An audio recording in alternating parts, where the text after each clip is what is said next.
slide now. Sure.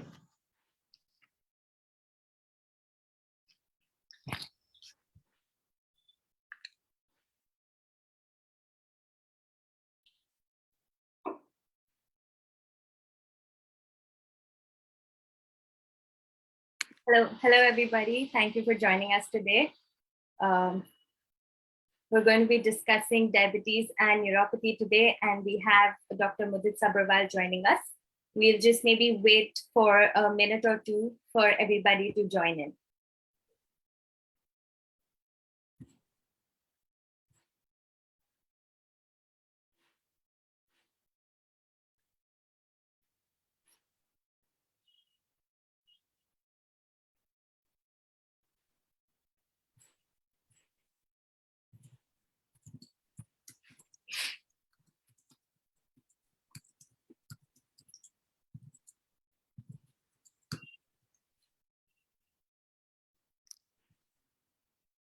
Yeah, I think Dr. Mudit, we can start now. So again, hi everybody. Thank you for joining us today. So today evening, we have Dr. Mudit Sabharwal, who is a consultant diabetologist and the head of medical affairs here at DITO. So before we go ahead, I would like to request everybody to please comment below with your questions about diabetes and neuropathy, and we'll definitely answer it during the live. So over to you, Dr. Mudit. Just to start off, I would like to ask you, if you could give us a little brief about what is diabetic neuropathy. Yeah, thank you, Rosie, and it's a pleasure to be here today on this Facebook Live.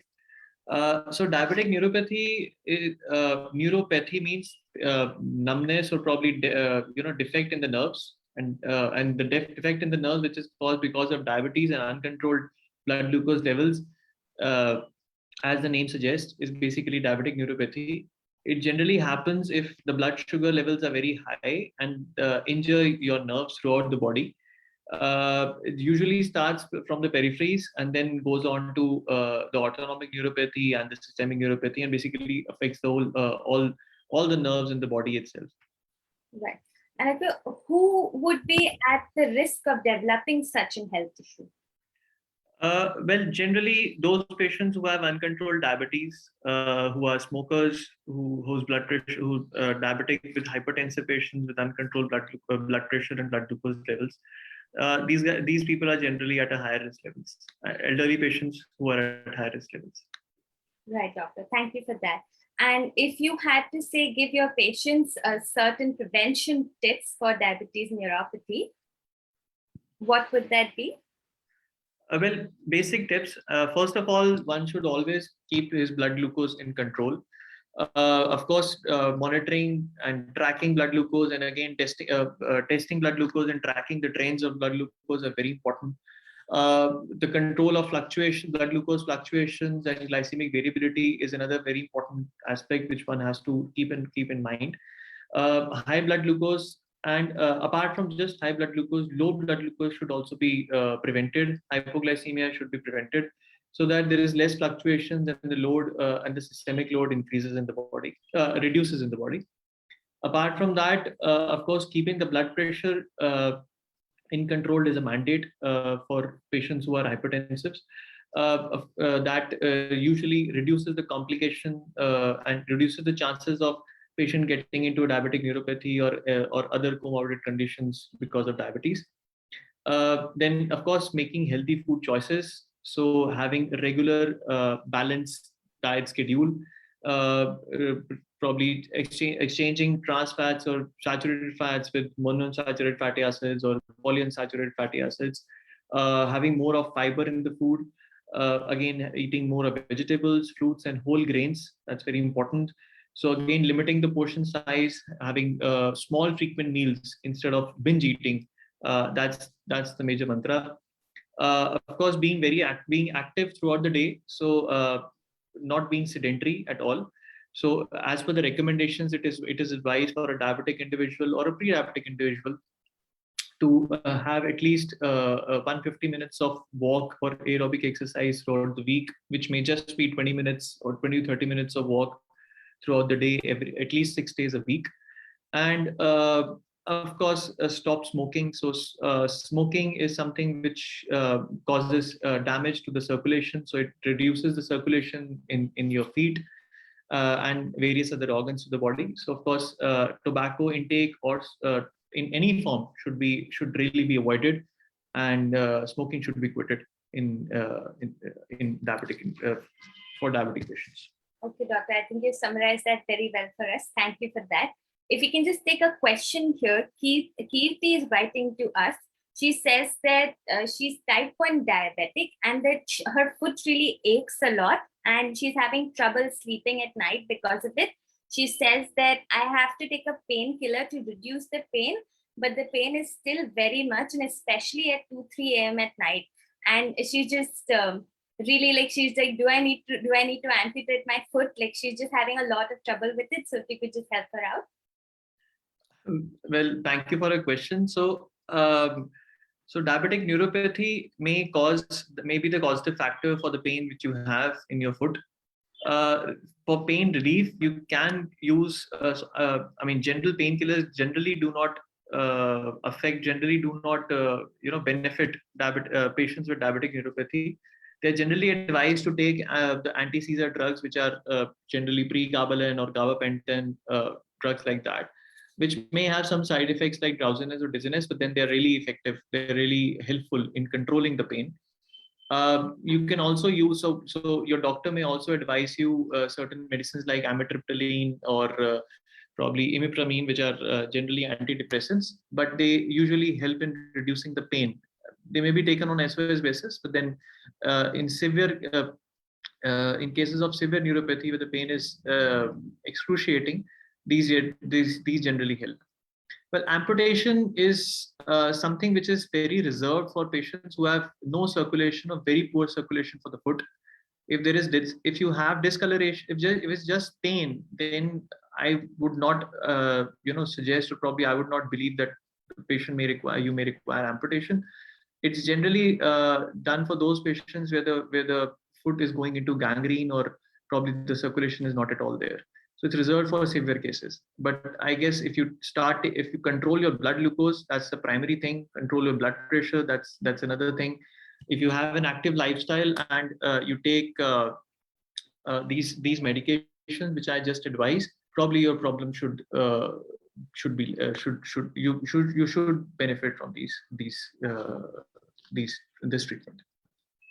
Thank you for that, doctor. Now, just a follow up to that, somebody also wants to understand, how can controlling my blood sugar levels help prevent diabetic neuropathy? Well, I just mentioned, diabetic neuropathy, as the name suggests, it's because of diabetes. So if your blood glucose levels are not in control, your nerves will get damaged because they will not get ample amount of energy and probably the energy which are derived from the glucose. So if the glucose is very high or they fluctuate, diabetic neuropathy will worsen it out. So if you keep your blood glucose in control, keep the cause in control, the complications will automatically go off. And I think Manoj is writing to us. He said that his blood sugar is 214, and he wants to know what kind of care tips he can sort of inculcate in his regular day-to-day life for this. So thank you, Manoj, for your question. So I need to know probably your blood sugar level is 214 is random blood glucose, fasting or PP, because if it's fasting, it's very high. If it's post-parental, it's still high, but again, it's not that much probably if it was fasting. Well, as I mentioned before, preventive measures generally include control of blood glucose levels. The more you control them, the better you will feel, and there are less chances of you getting complicated neuropathy or other comorbidities of diabetes. Of course, keeping your blood pressure in control, having doing a good foot care. So probably clean your foot every day, wash it, clean it, dry it, and moisturize it. That is better. And again, not having a sedentary lifestyle. Choose your foods wisely. Try to have more vegetables, more fruits, and whole grains. limit the portion size, do not binge eat, and have small frequent meals throughout the day. And of course, stop. I mean, if you smoke, then better to quit it. Thank you for that, doctor. The next question is about, can you tell us how to counter frozen shoulder? So firstly, I think this is the first time I'm even hearing about frozen shoulders. If you could tell us what that is and how we can counter that. So frozen shoulder is basically, frozen shoulder happens when the patient's deltoid muscle gets spasm. So it's basically a spasm in the shoulder muscle. It is common in elderly patients. It is common in those patients with diabetic neuropathy. Well, the counter is as simple as controlling, probably a massage, giving a massage, or probably an antispasmodic. That generally helps in certain cases. But in moderate to severe cases, probably steroidal injections may be required, or probably, physiotherapy may be required for that matter.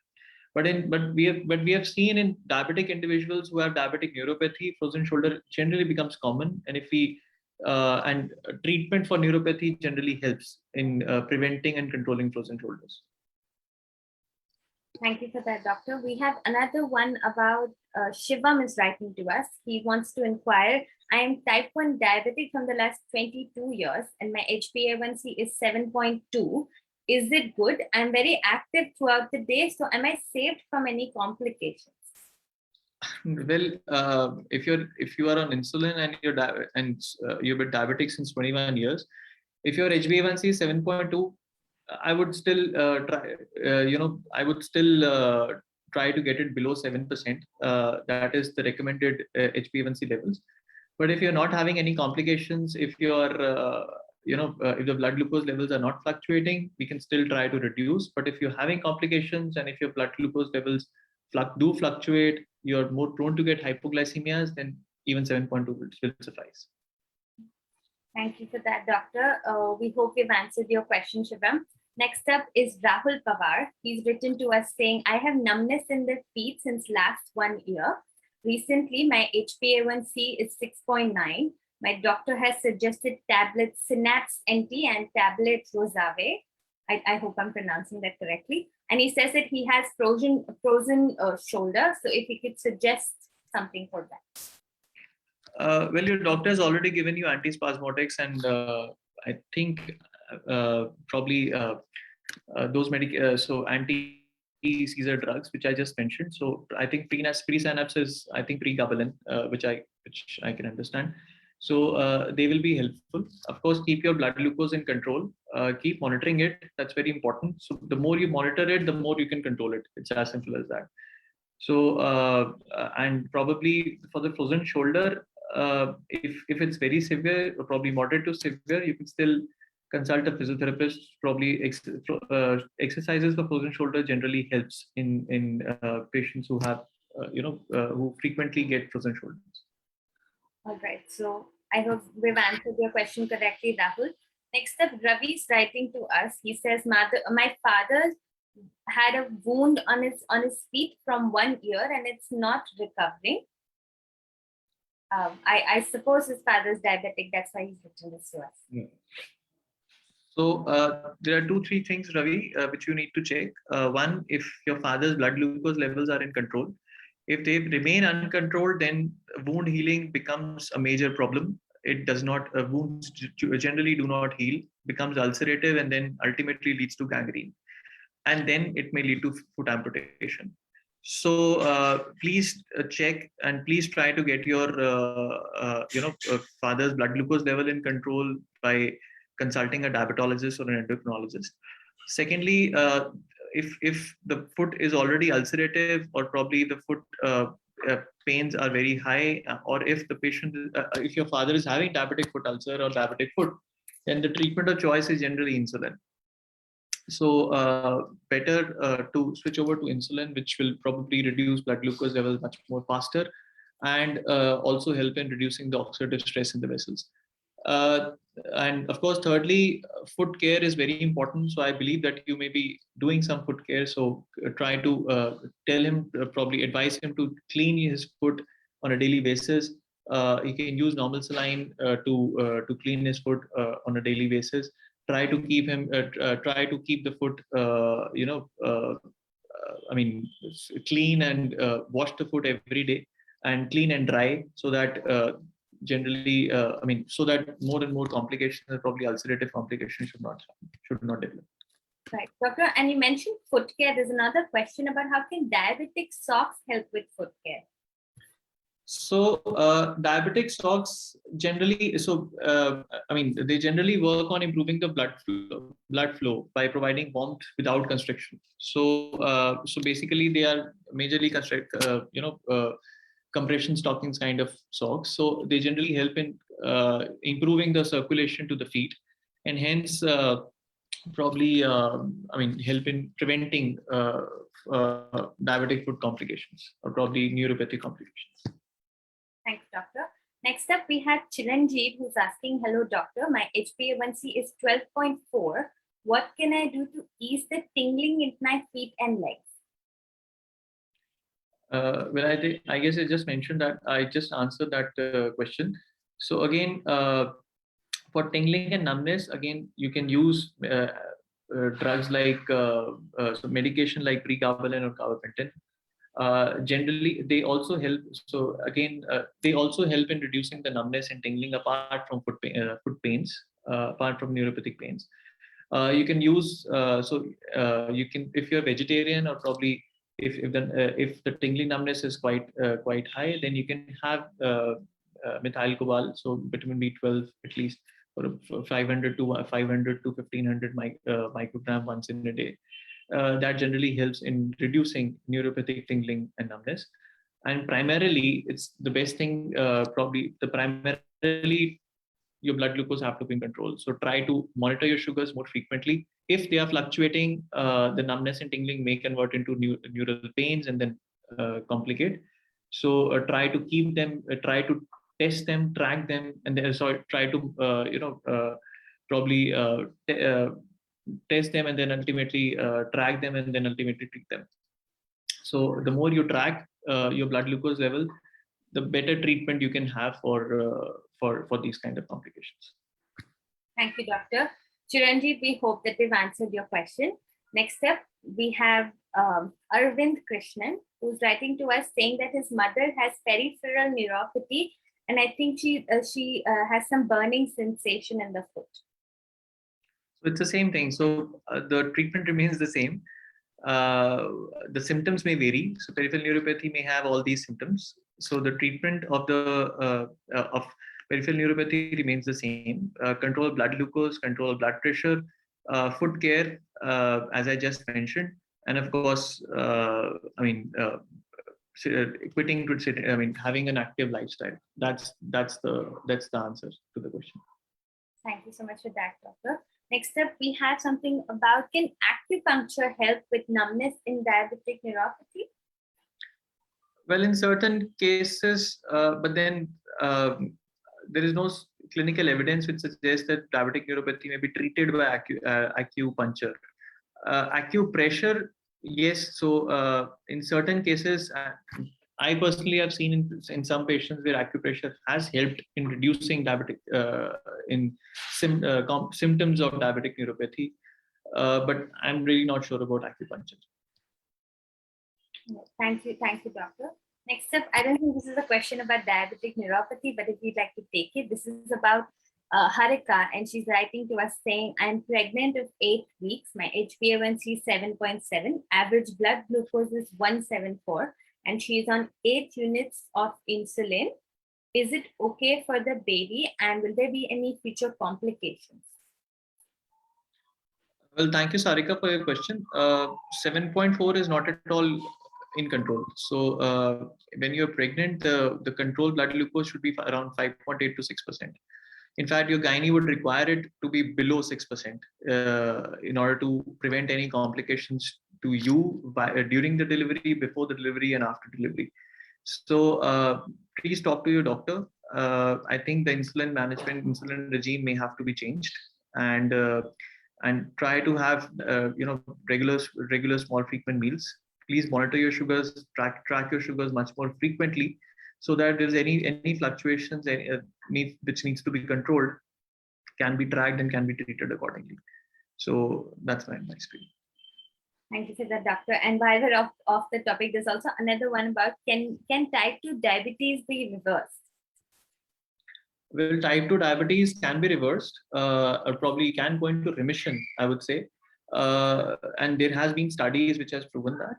But generally there are some specific do's and don'ts, which pros and cons to the answer. So again, those patients who are pre-diabetic, early stage diabetes, who have early stage diabetes, who are obese, where the diabetes is generally caused by majorly caused by insulin resistance, caused or glucose intolerance, which may be due to obesity or being overweight. And probably there are certain you have not probably gone into an organ failure stage where there is kidney involvement or liver involvement or any systemic organs which are involved.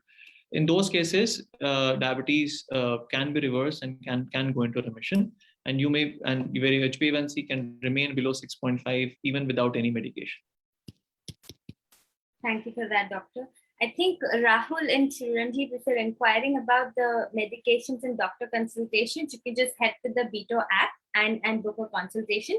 We'll definitely send you a link after the live is over for the same.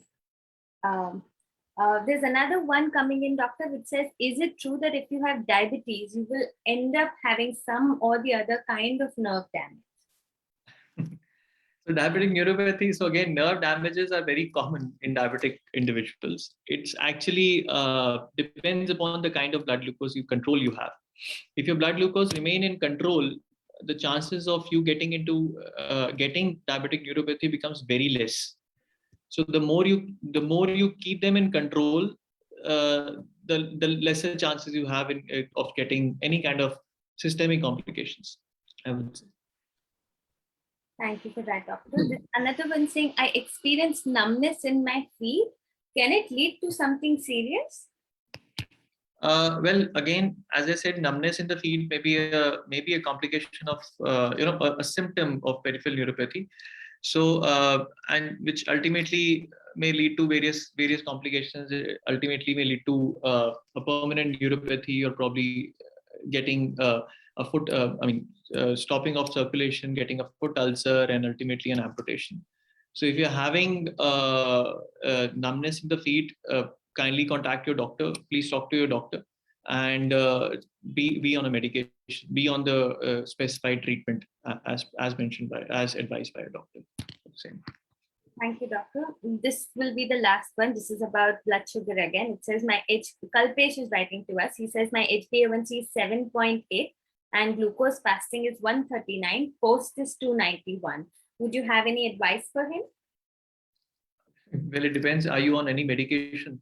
So if you're not on medication, you should probably start on medication. So at 7.9, probably with fasting and raised fasting and PP, we can generally start with metformin with a DPP-4 inhibitor or an SGLT2 inhibitor if you're obese or overweight, or probably sulfonylurea if you do not get hypoglycemias. Better to get a complete blood profile, complete liver and kidney function tests, lipid profile, and of course you've already got your HbA1c and fasting BP, and also get if you are probably an elderly patient, then probably you should get a cardiac workup also, maybe an ECG. Then accordingly the treatment has to go on. So, and for further you can contact us. If we have time for another one, doctor, Ali is writing to us. He says in June his HbA1c was 12. So he started following a diet plan, and now in November his HbA1c has come down to 6.5. Is he at risk of any future complication? Well, from June to November, his HbA1c dropped from 12 to 6.5. Yes. Okay. And this was without any medication, or this was with medication? That is a question. Firstly, secondly, congratulations for such an achievement. But the thing is, if you're prone to get diabetic, then you should probably sustain the kind of lifestyle you're having, and have probably remain on balanced meal diets, have small frequent meals. So preventive measures remain the same, whatever your HbA1c, whatever HbA1c you have. So having small frequent meals and having a balanced diet, having more of whole grains, green vegetables and fruits, and of course not having a sedentary lifestyle, having a regular exercise routine throughout the day is basically the mantra to prevent any further complications, and again becoming mild to moderate to severely diabetic in future. Thank you so much for that, Doctor. I think this has been a very insightful conversation. Thank you to all our viewers for watching. If you have any questions, please feel free to comment below and we'll definitely try and answer most of them. And thank you all for joining us today. Please follow us on our social media channels, Facebook, Twitter, and Instagram. We are on it as @VitoApp for more education and awareness about all things diabetes. If you have any suggestions for us to cover any other topics in the upcoming live sessions, you can comment those below too.